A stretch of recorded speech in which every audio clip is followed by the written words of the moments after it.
Viral di media sosial, seorang wanita menyanyi usai dibius di ruang operasi hingga banjir pujian. Video yang mempertontonkan seorang wanita berada di ruang operasi baru-baru ini viral di media sosial. Video tersebut diunggah oleh akun TikTok @flopo16. Video tersebut pun memperlihatkan seorang wanita yang menyanyi usai dibius oleh petugas kesehatan di ruang operasi. Dalam video viral tersebut, pengunggah video memberi keterangan wanita tersebut bernyanyi karena efek bius yang diberikan kepada wanita tersebut sebelum menjalani operasi. Belum diketahui secara jelas wanita tersebut akan menjalani operasi apa dan di mana lokasi sang wanita dioperasi. Namun, unggahan tersebut mendapat komentar beragam dari netizen yang menyaksikannya. Tak sedikit netizen memuji suara wanita tersebut. Ada juga netizen mengomentarinya sambil melontarkan kata-kata lawakan.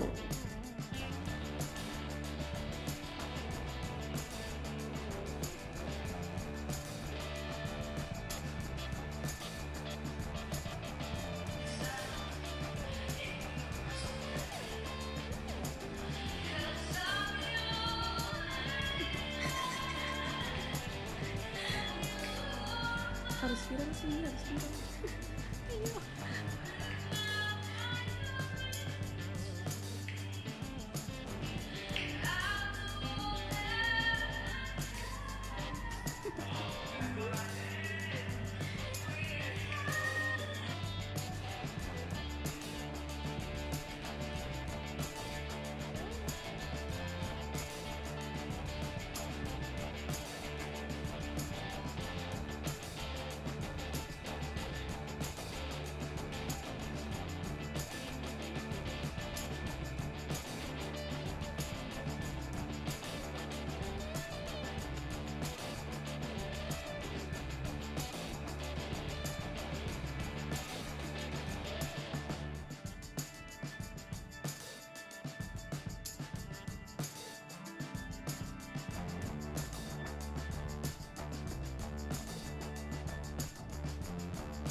Hai pemirsa Sri Popo TV, jangan lupa komen, like, dan subscribe, serta tonton terus berita-berita terupdate lainnya ya.